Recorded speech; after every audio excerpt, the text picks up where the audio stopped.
الذي أرسل رسوله بالهدى ودين الحق ليظهره على الدين كله وكفى بالله شهيدا.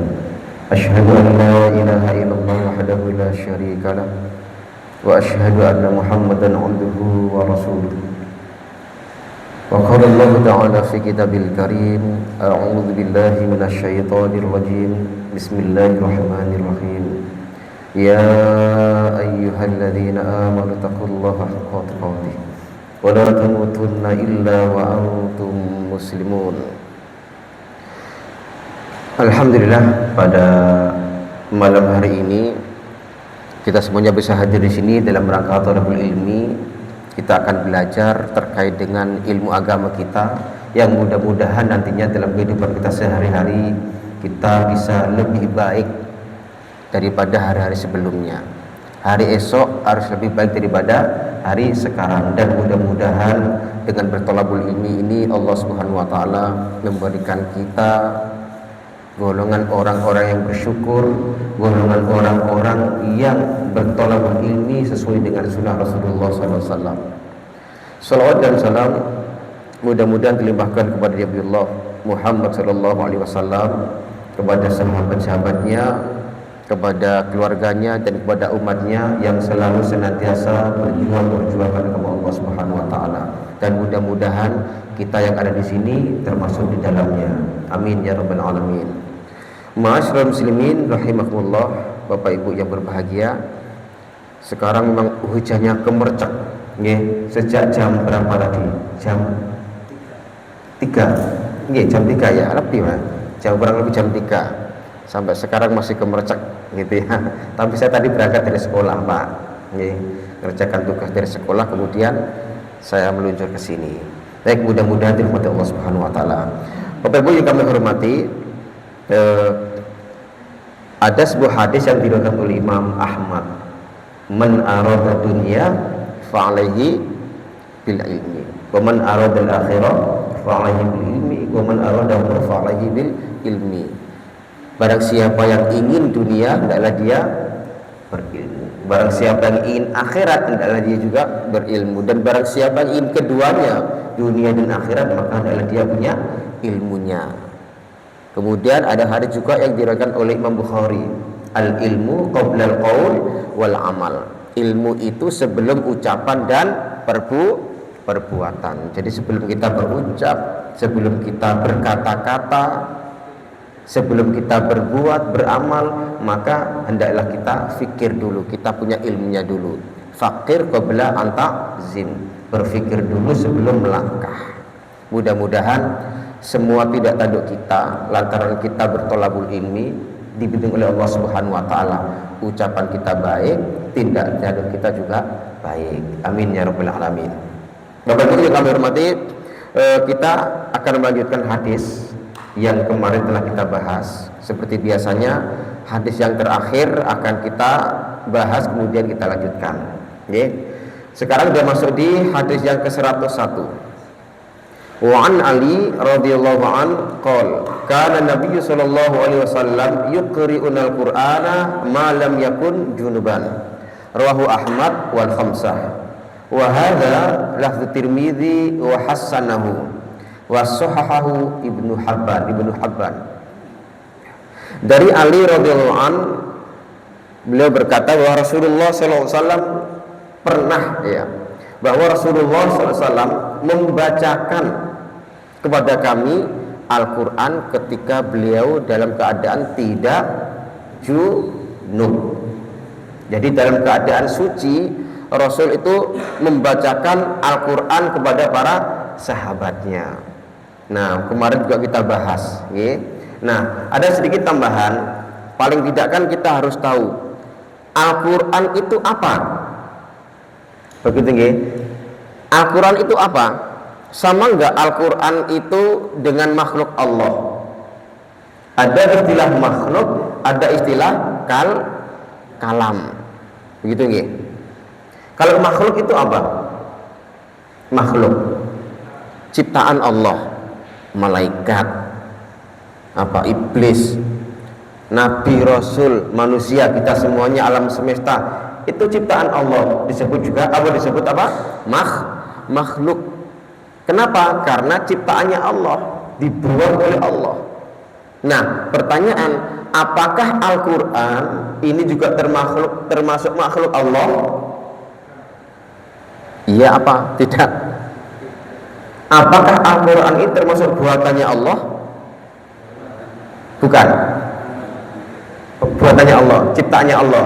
Berarti Al-Quran termasuk makhluk, gitu ya? Kan ciptaan Allah kan makhluk ya. Pertanyaannya, apakah Al-Quran itu ciptaannya Allah? Nah, sekarang kan harus tahu definisi Al-Quran. Apa Al-Quran? Dalam mustalah al-hadis disebutkan Al-Quran huwa kalamullah al-munazzal ala Muhammadin sallallahu alaihi wasallam wal muta'abbad bitilawatih.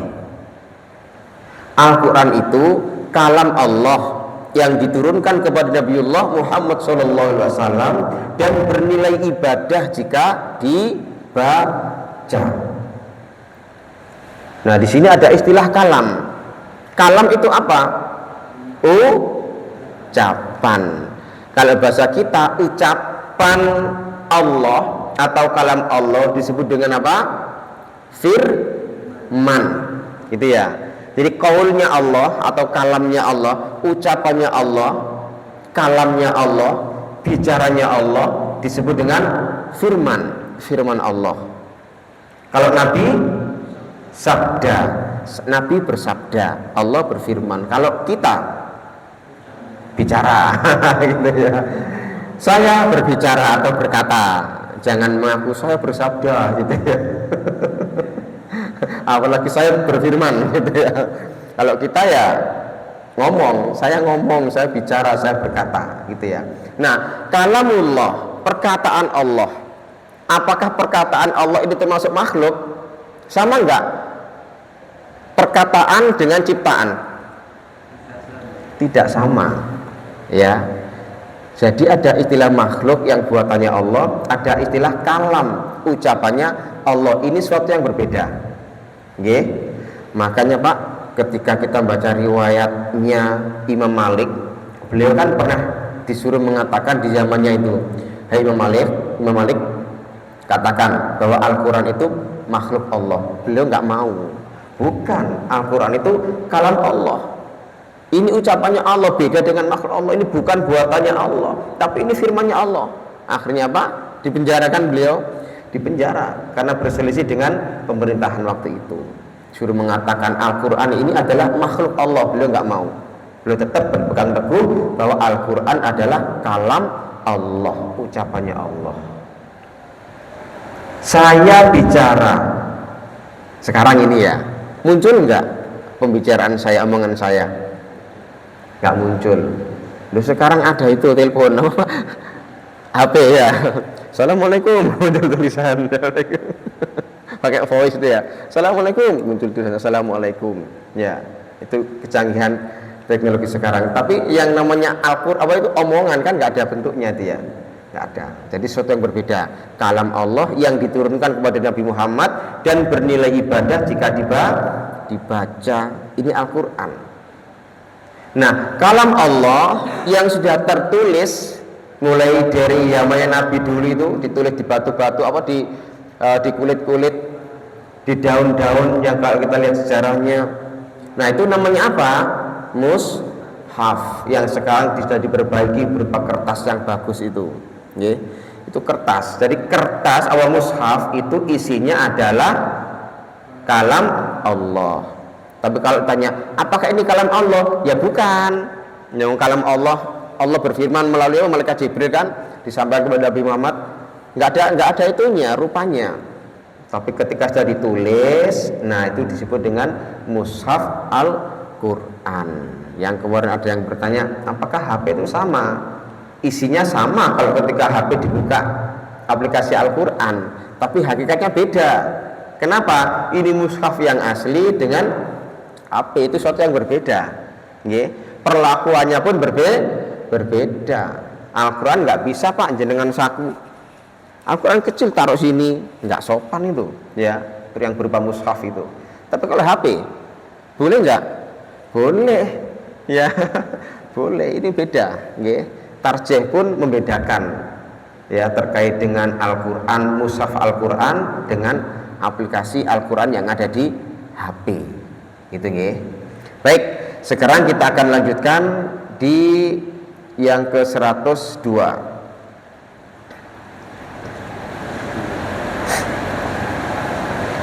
Wa an Abi Sa'id Al-Khudri radhiyallahu anhu qala Rasulullah sallallahu alaihi wasallam idza ata ahadukum ahlah thumma arada ay ya'uda falyatawadda bainahuma wudu'an rawahu Muslim. Zada al-Hakim fa innahu anshatu lil 'aud wal arbah an Aisyah radhiyallahu anha qalat kana Rasulullah sallallahu alaihi wasallam yanamu wa huwa junubun min wari ayamas samaan wa huwa ma'lul. Dari Abu Sa'id Al-Khudri radhiyallahu anhu, Rasulullah SAW bersabda, jika salah seorang dari kamu menggauli istrinya lalu ingin mengulanginya lagi, maka hendaklah berwudu di antara keduanya. Hadis riwayat Imam Muslim. Sedangkan Al-Hakim beliau menambahkan, karena wudu dapat memberikan kekuatan untuk mengulangi. Paham Bang ya? Paham ya? Penjelasannya, ketika seorang suami istri atau suami istri bersetubuh, pertanyaan pertama Pak, sebelum bersetubuh apa yang dilaksanakan, yang dilakukan? Berwudu. Ya karena itu kan bab taharah ya. Sebelum menggauli istri, bapak dan ibu dua-duanya harus berwudu, ya bersuci dulu, sucikan dulu. Loh Pak, indahnya Islam Pak ya.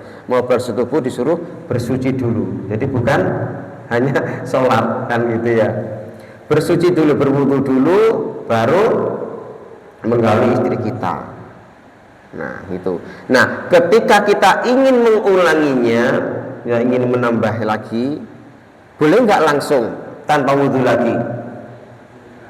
Boleh? Ya boleh-boleh saja. Kenapa? Karena kita sudah dalam keadaan suci, sudah berwudu. Tapi alangkah baiknya lagi ketika kita melaksanakan wudu ketika ingin mengulanginya lagi. Gitu ya. Jadi lebih utama mana? Yang kedua, menggunakan wudu dan tidak wudu, ya. Lebih utama wudu dulu, tapi enggak pun tidak masalah, tidak masuk dosa, gitu ya. Nah, kata Imam Hakim, kenapa kok disunahkan atau diutamakan wudu? Karena wudu itu bisa menambah gairah, semangat, gitu ya. Mohon maaf, yang namanya orang bersetubuh kan lemes Pak ya. Nah gimana? Inti sarinya udah keluar banyak, capek, gitu ya, capek. Biasanya biasanya tidur, ya habis ngobrol sebentar tidur. Nah di sini Bapak Ibu, Islam menganjurkan sebelum bermain itu dianjurkan apa Pak? Kemarin sempat kita singgung apa?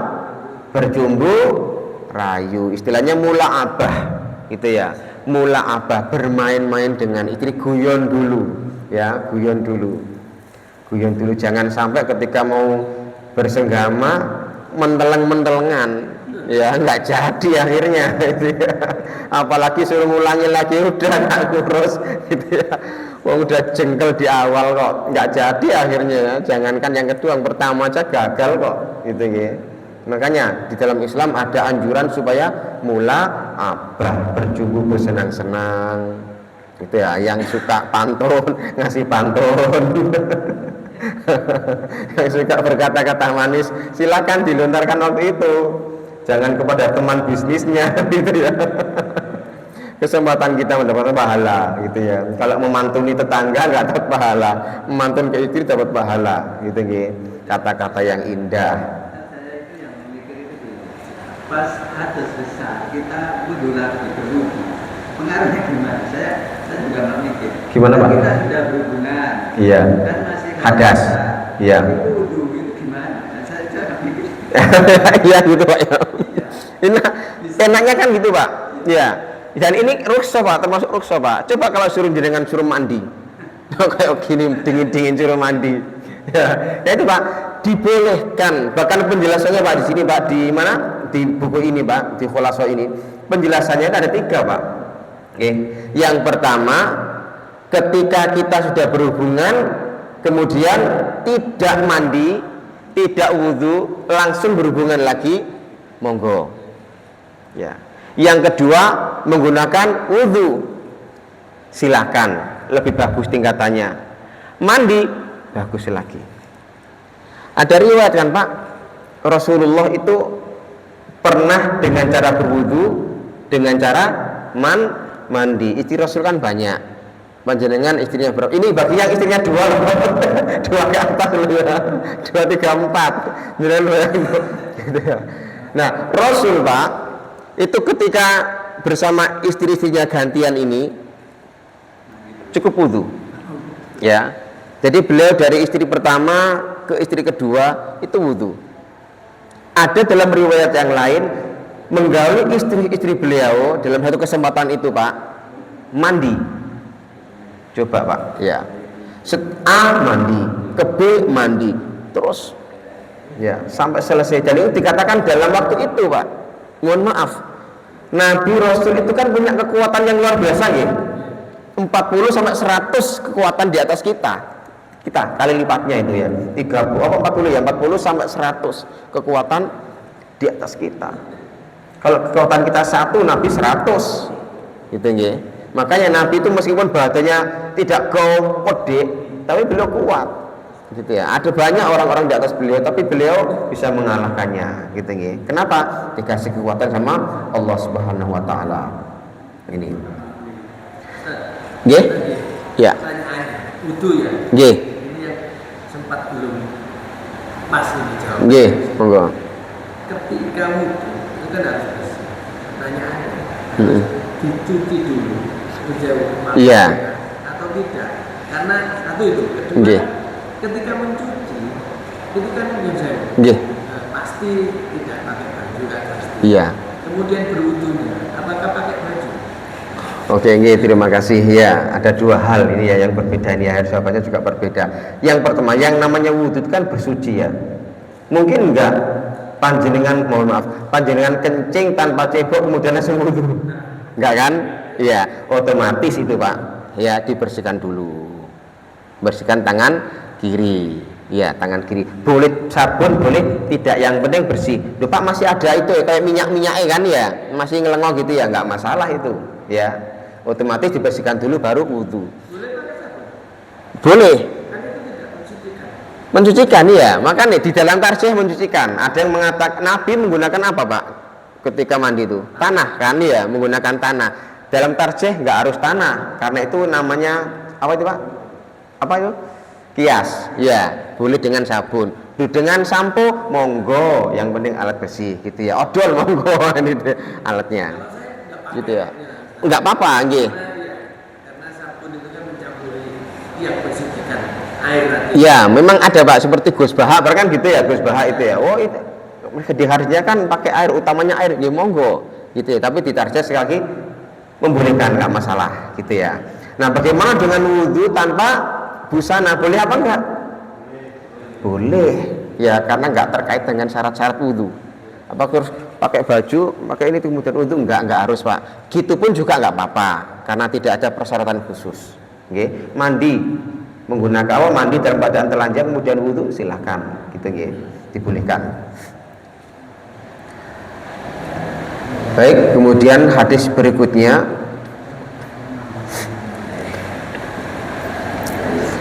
ada lanjutannya terkait dengan hadis ini. Ada seorang Ibnu Umar, Abdullah bin Umar bertanya kepada Rasulullah, "Ya Rasulullah, ayanamu ahaduna wa huwa junub?" Qala, "Na'am idza tawadda." Hai Rasulullah, apakah saya ini boleh, apa ketika kami tidur ini apakah boleh dalam keadaan junub? Jawab beliau, "Iya, boleh." Nggih. Dari ini Pak, ketika sebelum berhubungan kan kita dalam keadaan sudah bersuci. Ya, kemudian kita berhubungan dengan istri kita, langsung tidur boleh apa enggak? Boleh. Kenapa? Karena kita tadi dalam keadaan suci. Jadi tidak menajiskan gara-gara apa? Berhubungan. Nggih. Makanya tadi saya katakan ada 3 tadi. Langsung main apa? Langsung dengan istri berikutnya atau mengulanginya kita tanpa wudu, monggo. Itu ya. Sama dengan ini. Ketika tidur, gimana Rasulullah? Apakah saya harus wudu lagi? Seperti yang panjenengan ajarkan ketika mau tidur harus wudu. Nah, ini kan terhalang dengan junub. Ternyata dibolehkan sama Rasul, ya. Habis wudu, kemudian bersenggama dengan istri, capek langsung tidur nggak apa-apa. Tapi lebih utama wudu, kan gitu ya. Lebih utama lagi apa? Mandi. Kenapa? Menyehatkan kita. Itu. Jadi enak Pak. Coba kalau Nabi hanya nyuruh mandi, ulama semuanya ulama ya harus mandi. Yang repot aja kita Pak. Katanya Islam mudah. Nah ternyata kok repot gini ya. Apalagi dingin-dingin suruh mandi. Waduh repot itu. Gitu ya. Ternyata enak gitu ya. Ada pilihan. Ya. Kalau Imam Ahmad wajib gitu ya. Yang lain enggak apa-apa. Monggo. Itu pilihan kita. Hai mantap yang ini monggo. Gitu Pak nggih. Jadi seperti kajian ini atau kajian-kajian yang lain kitabnya kan beda-beda Pak ya. Pendapat ulama juga beda-beda. Nah tinggal kita Pak, monggo, mohon maaf, ada NU, ada Muhammadiyah, dalilnya sama, tapi pelaksananya berbeda, monggo, selama ada dalil nggak ngawur, kan gitu ya. Taklid kita kan taklid seperti itu Pak. Ya yang penting ada dalilnya, kita tahu dalil, mantap ini, udah itu yang kita kerjakan, yang kita ambil, gitu.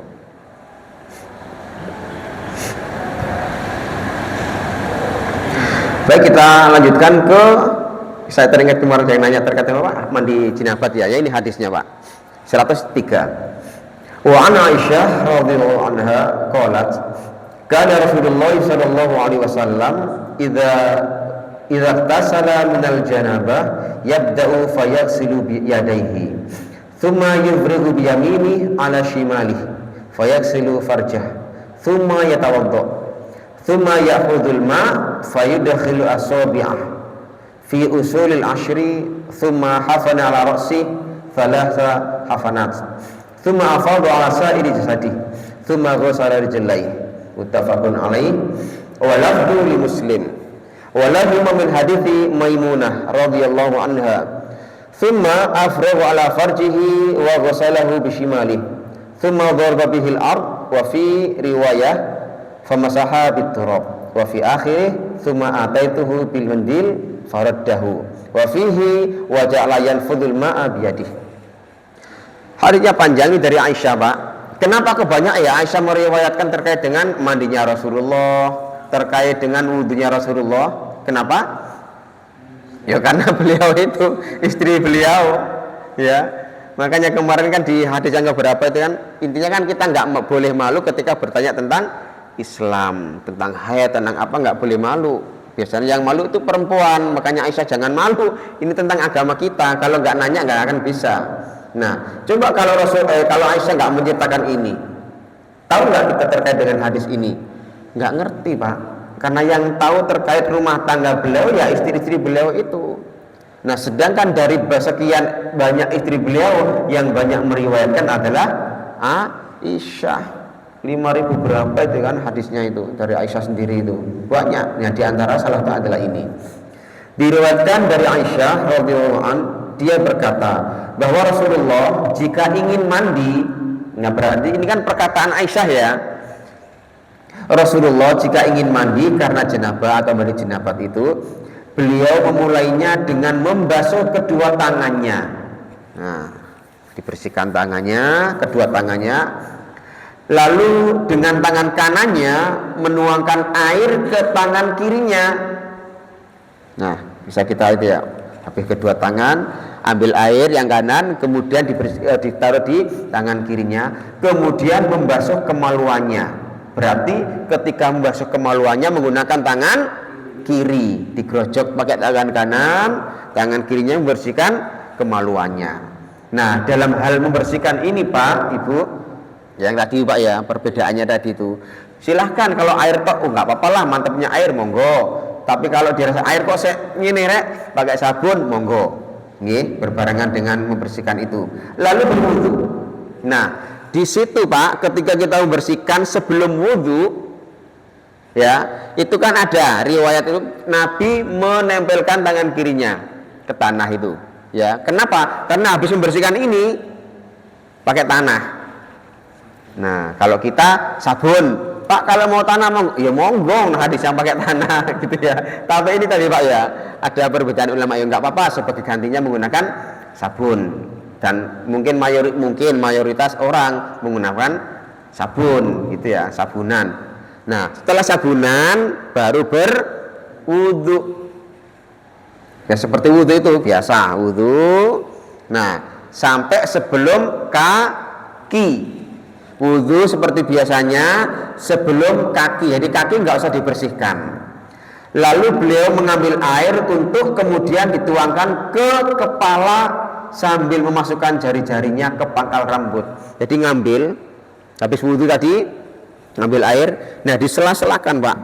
Kenapa? Ya biar kena kulit kepala tujuannya. Kenapa nggak dijebor biar kena kulit kepala, biar bersih. Nah diosok-osok dibersihkan sebanyak 3 kali, gitu ya. Ambil lagi, dibersihkan lagi, dianggap kira-kira kena lah gini ya kulit kepala. Kemudian kita lanjutkan. Kemudian membasuh kepalanya dengan 3 kali basuhan. Setelah disela-sela ngambil lagi di blok Pak. Nah, ambil lagi diasihkan semuanya ya 3 kali.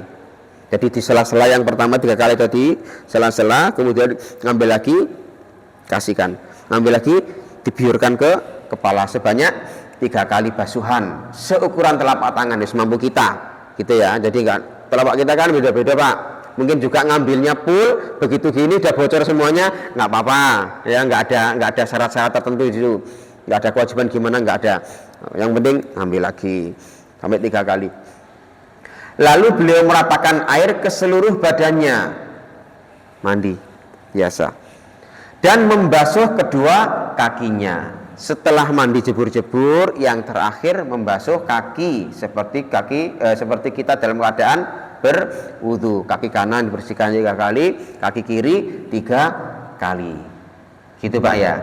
Nah, dalam riwayat yang lain kan ke kanan dulu baru ke kiri. Ini muttafaqun alaih. Redaksi ini milik Muslim. Ya. Jadi matanya ini matanya Muslim, yang bicara Imam Muslim. Bukhari dan Muslim juga meriwayatkan dari Maimunah. Kemudian beliau menuangkan air ke kemaluannya dan membasuhnya dengan tangan kirinya tadi seperti tadi itu. Lalu beliau mengusapkan tangannya ke tanah. Nah, ada tambahan ke tanah, gitu ya. Sama. Tadi kan nggak ada. Ini. Dalam satu riwayat disebutkan mengusapkannya pada debu. Ya samalah, debu tanah yang penting ke bawah. Itu yang kita sekarang dikiaskan menjadi apa? Sabun tadi. Dan di akhir hadis, kemudian aku Maimunah, kata Maimunah, membawakan untuknya sapu tangan, namun beliau menolaknya biar kering gitu ya, tapi beliau menolak. Dalam hadis itu juga dijelaskan beliau pun menghilangkan air di tubuhnya dengan tangannya, jadi diusapi gini Pak. Nah, habis mandi jenabah tuh, nah gini. Apakah harus seperti itu? Enggak juga ya, karena enggak ada yang menguatkan harus seperti itu gitu ya. Pakai anduk monggo gitu.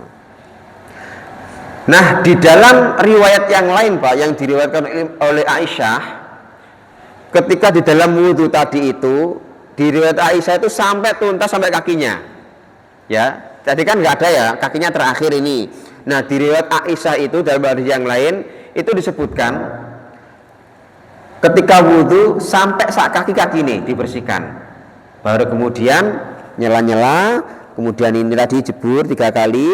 Mandi jebur kanan, kiri, baru kaki. Jadi kakinya 2 kali. Panjenengan mau yang mana, monggo, gitu ya. Wah cuma sekali saja di akhir mandi, monggo. Wah dua-duanya saja di tengah-tengah mandi ketika wudhu sekalian bersihkan kaki, dan juga di akhir mandi, nggih monggo, ya. Karena ini juga riwayat dari Aisyah. Jadi enak Pak, tinggal milih kita ya. Jadi nggak ada ketentuan yang mutlak harus seperti ini gitu.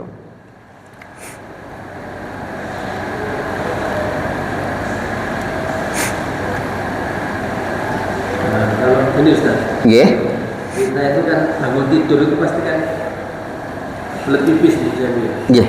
Belet pipis. Nah, sedangkan pada saat itu kita sedang jelambat. Pertanyaannya, kita pipis dulu atau dibersihkan dulu baru pipis? Kemaluan kita. terus ada lagi. Ini belum tidak tahu hadisnya ada apa enggak. Iya. Ketika wudu itu ketika kita cawi itu membersihkan kemaluan, kita harus berpindah posisi, kemudian wudu, kemudian mandi, dan memang kaki kita terakhir. Apakah berpindah itu ada? Iya ada, iya betul Pak. Memang itu kan nggak ada persyaratan Pak ya, terkait dengan yang pertanyaan pertama itu Pak ya. Yang namanya junub dengan kencing itu juga suatu yang berbeda. Mana yang didahulukan? Terserah panjenengan Pak. Kencing dulu monggo, mau mandi atau membersihkan kemaluan juga monggo. Ya, nggak ada yang diutamakan di situ. Ya. Iya, belum suci. Betul, nggak masalah. Toh nanti juga akan akhirnya mandi, gitu ya. Kencing, ceboi kemaluannya selesai tidur lagi, monggo, nggak apa-apa. Tanpa kencing ya nggak apa kan Pak. Ini kencing nggak masalah, gitu loh. Ya. Toh ujung-ujungnya nanti juga toharoh, gitu ya, bersuci. Nah, terkait dengan perpindahan posisi Nabi itu kenapa? Ya terkait dengan pembersihan kaki. Jadi ketika diguyur, itu kan kotor-kotor kan turun Pak. Ya. Nah ketika kita membersihkan kaki kita di tempat yang sama, diperkirakan jangan-jangan masih ada yang di sini sehingga melekat di kaki kita, akhirnya pindah. Nah dengan pindahnya ini kan gelewer ini, diguyur itu, bersihkan lagi. Memang ada hadisnya, iya. Cuma saya nggak hafal hadisnya. Jadi ada pindah, betul Pak, pindah posisi kaki ini gini ke sini. Nah itu untuk membersihkan saja. Jadi Nabi itu lebih mengajarkan kepada kita cara seperti ini yang luar bersih dibanding dengan ketika menetap saja. Meskipun menetap kan ya bersih Pak, gini diguyur-guyur, mungkin kita juga lunjah-lunjung angkat kaki bersih, tapi Nabi mengajarkan yang lebih bersih itu pindah, karena dengan pindah tadi itu tipete itu Pak ya akan hilang gitu ya, jejak kotor yang ada bawah kaki itu akan hilang, jadi lebih suci lagi gitu ya. Monggo yang lain nggih. Nah itu masih tanah kan, makanya Nabi nempelkan kaki tangannya dibersihkan ini. Sekarang apalagi miring atau sama ya. Iya. Nah gitu. Kan saya malu ya, saya teringat nih Pak, balik usia balik dulu ketika kita belajar kan di usia berapa Pak? 13 sampai 15-an gitu ya. Usia balik dulu kan itu Pak. Jadi mumayyiz kan bahasanya, mumayyiz atau usia balik itu usia 13 sampai 15 itu udah. Itu dulu Pak. Nah sekarang Pak, anak kelas 4 sudah balik kok, terutama yang putri itu. Loh. Itu jadi kalau kita berpatokan yang dulu sudah nggak main Pak itu Pak. Ya, nggak zamannya itu. Jadi fikih-fikih yang dulu ya kalah dengan yang sekarang. Kenapa? Zamannya sudah berbeda. Kalau kita patokan dulu Pak, nggak bisa Pak. Umur 9 tahun kok. Loh, kata siapa kan gitu ya. Ini murid kita ada beberapa, terutama yang perempuan itu udah balik itu. Jadi nggak bisa buat acuan umur 13, 14, 15 nggak bisa. Itu dulu orang-orang dulu mungkin seperti itu gitu ya. Sehingga ulama-ulama fikih dulu menetapkan mumayyiz atau balik di usia itu 13-an itu. Sekarang nggak berlaku itu. Ya, usia balik sekarang 9 tahun udah balik. Baik, kita selesaikan Pak, ini tinggal dikit ya Pak. Wa an Ummi Salamah radhiyallahu anha qalat qultu ya Rasulullah inni imra'atun asyaddu sya'ra ra'si fa anqadhahu li ghuslil janabah wa fi riwayah wal haidhah qala la inna ma yakfik an takhshiya ala ra'sik thalatha hafayat rawahu Muslim. Jadi ini terkait dengan sahabiyah yang bertanya, ya Rasul saya kan gelungan gelung gitu ya rambutnya perempuan, apakah perlu diapakan diuraikan? Jawab beliau tidak, lebih-lebih yang rambutnya panjang dulu kan gitu Pak ya, orang-orang tua kita itu Pak, rambutnya mak saya Pak, atau dan keluarganya saudara-saudaranya itu Pak, sampai sak tanah Pak. Saya tetap ingat waktu kecil itu, jadi mak itu rambutnya panjang Pak, sampai nyentuh lantai, dan saudara-saudaranya mak ya gitu sama, panjang-panjang. Akhirnya kan brodoli sekarang udah tua. Nah, tapi nggak tahu dipotong seperti yang di salon orang-orang sekarang itu. Panjang dulu itu. Nah, rata-rata kan digelung itu, ya, digelung. Nah, apakah perempuan yang gelungan ketika mandi janabah itu diuraikan, dilepas gelungnya? Beliau mengatakan, oh nggak usah, ya, nggak usah. Cukup nah, seperti kita tadi itu. Nah, sekenanya, sekenanya. Jadi nggak usah diuraikan, gitu Pak nggih. Ibu-ibu, tidak gelungannya tidak usah diuraikan. Tapi kalau diuraikan, ya monggo. Nah, ini kan rukhsah juga Pak. Mana mau tak uraikan lah kan gitu ya. Monggo jenengan nggak usah uraikan, tetap gelungan cuma dilus-lus silahkan. Enak Islam itu Pak ya. Coba kalau jenengan rambutnya panjang harus diuraikan, ya soro juga. Ternyata itu juga ada pendapatnya Pak. Siapa Pak? Imam Ahmad, harus diuraikan. Ya kan ada hadis yang lain, ya harus diuraikan. Sedangkan yang lain enggak harus diuraikan karena ada hadis. Ini juga pilihan. Mau uraikan monggo, sekalian keramas monggo, gitu ya. Enggak pun monggo. Nah, ini sisi baiknya Islam kan di situ, Pak. Islam itu mudah mengenakkan kita. Ini juga dilatih untuk bersih, gitu ya. Gelungan monggo, enggak gelungan pun juga monggo.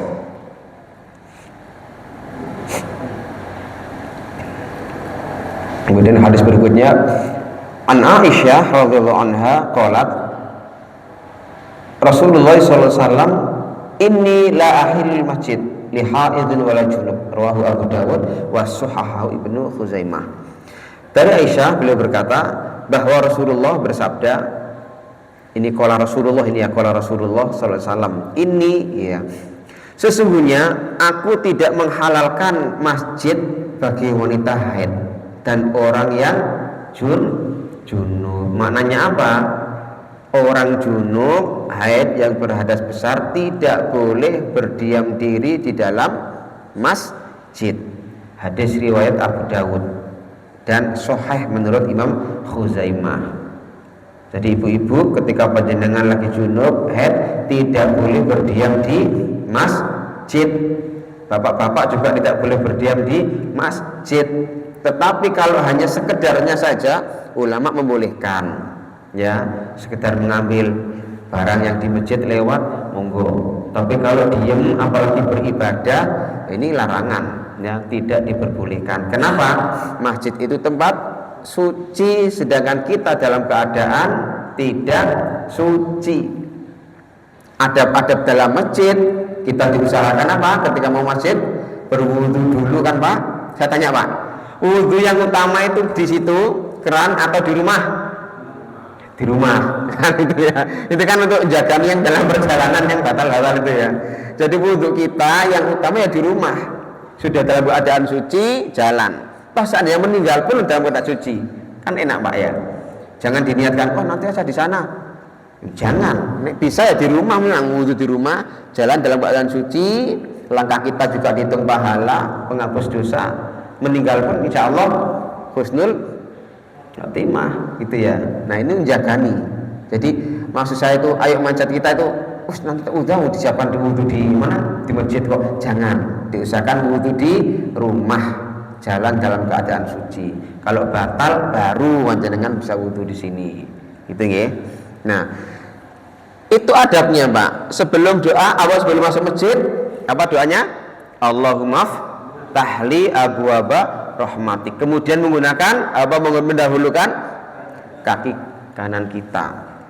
Nah itu Pak, dijaga kesucian kita. Mosok dalam keadaan berhadas besar kita kemudian berada di masjid, kan nggak sopan gitu loh ya. Pernah kan ada cerita Abu Hurairah Pak, ya, papakan sama Nabi di jalan, kemudian dia malu-malu gitu loh. Ya Nabi ini, wah lari jenengan gitu ya kita. Ada Abu Hurairah papakan dengan Nabi. Ya Nabi ngobrol-ngobrol sebentar, tapi dia malu karena dia junub. Abu Hurairah, nah minggir-minggir, pulang mandi beliau, mandi janabah. Akhirnya ditemuilah Rasulullah, ditemui. Inti bahasa kita kan ini, lapo Abu Hurairah, nanti kok nyirek-nyirek, kan itu kok nyirek-nyirek, mau pesan sama saya kok gitu. Iya Nabi, tadi dulu saya masih junub malu lah bertemu dengan jenengan, maksud saya junub kok jenengan gitu, malu lah. Loh, innal muslim layan jus, kata beliau, nggak apa-apa, orang muslim itu tidak najis, nggak apa-apa.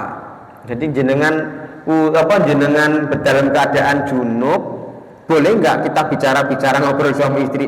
Boleh. Ngobrol sama tetangga boleh. Makan bakso nggih boleh, monggo. Nggak harus mandi dulu baru makan bakso, enggak Pak. Boleh, enak Pak. Mau ngobrol, mau makan sate dulu, lapar saya ini jam segini, silakan, monggo. Ya, yang bersenggamannya mungkin masih habis isak itu jam 8 lapar, monggo jangan makan. Nggak harus didahului dengan mandi, silakan. Ya, silakan makan, silakan dinikmati baksonya, silakan dinikmati mie gorengnya, monggo. Ya. Nah ini Abu Hurairah tadi itu ya, izin karena masih junub, mandi dulu baru menemui Nabi. Innal mu'min layan jus, orang muslim itu nggak menajiskan. Abu Hurairah lampau sama kok nyirik kayak gitu itu ya. Nah ini hadis yang terkait dengan kita, bahwa ketika kita berhadas kecil nggak harus mandi, boleh di sela-sela itu kita beraktivitas, yang penting bukan ibadah gitu ya. Tapi Bapak Ibu, meskipun kita boleh makan, boleh minum, boleh ngobrol, tapi diusahakan ketika kita dalam keadaan junub, diusahakan secepatnya mungkin kalau bisa cepat mandi, biar kita dalam keadaan bersuci. Gitu nggih, biar kita dalam keadaan bersuci. Yes, monggo Pak. Insyaallah.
Baik, kita lanjut sebentar.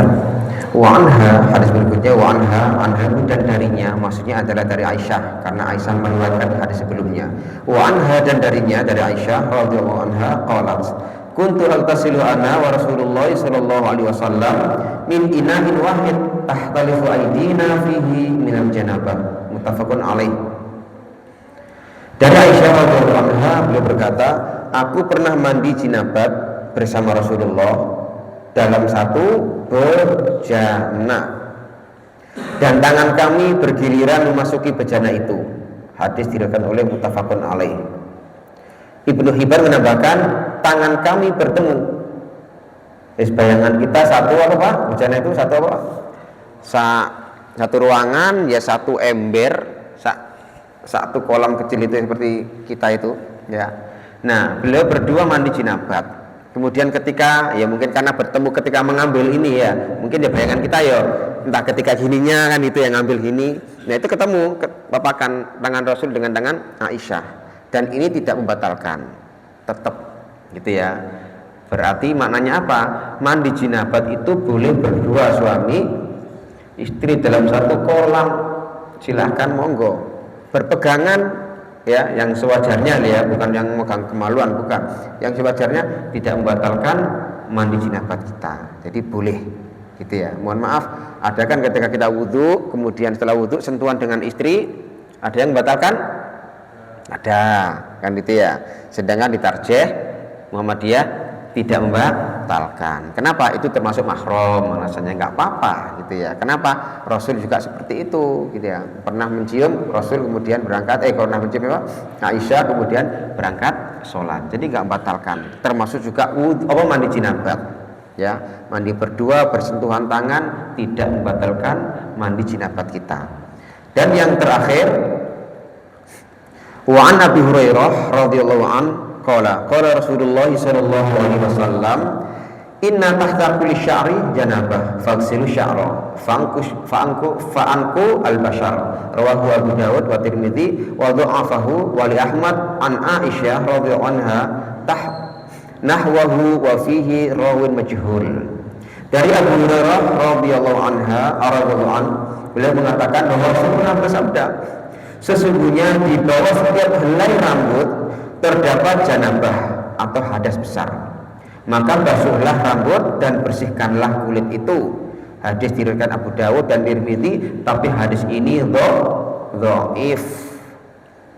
Dan di dalam riwayatnya itu ada orang yang majhul, yang tidak diketahui perawinya itu siapa yang meriwayatkan, nggak diketahui, maka disebut dengan hadis dhaif ya. Ketika panjenengan mandi kemudian kok ada rambut yang jatuh ya, dibiarkan atau dikeramas sekalian? Itu dibiarkan ya, udah jatuh ya, udah biarkan, jangan diambil kemudian dibersihkan seperti rambut yang menempel di kulit kepala ya. Jadi hadisnya dhaif. Jadi biarkan, ketika kita bersih-bersih gini kok jatuh, ya biarkan jatuh gitu ya. Jadi nggak harus dibersihkan. Mohon maaf, kuku ketika anak kecil rambutnya ditimbang, ada Pak ya? Ketika itu ditimbang, belikan emas seberat rambutnya. Toh itu juga hadisnya dhaif gitu ya. Demikian Bapak Ibu, mudah-mudahan Allah Subhanahu wa taala memberkahi kita semuanya, dan mudah-mudahan ilmu yang kita pelajari bisa kita amalkan dalam kehidupan sehari-hari. Nggih, monggo. Dalam Pak enggak? Umroh nggih? Nggih. Iya, memang di dalam Islam itu kan pengecualian itu Pak. Ya, pengecualian ya. Dan ketika umroh haji itu kan, mohon maaf, kita juga pakaiannya ihram seperti itu kan Pak ya, tidak menutup, kan rapian. Kalau menurut kita kan koyok kan rapi ketika kita di masjid itu ada yang jubahan, ada yang gini, tapi kenapa diselempang pakaian ihram gitu ya, pakaian ihram itu pengecualian. Termasuk juga ketika tawaf bersentuhan seperti ini, itu pengecualian, dan itulah nikmatnya dalam beragama Islam gitu nggih. Wallahu a'lam. Kita tutup dengan bacaan alhamdulillahirabbil alamin. Wassalamualaikum warahmatullahi wabarakatuh.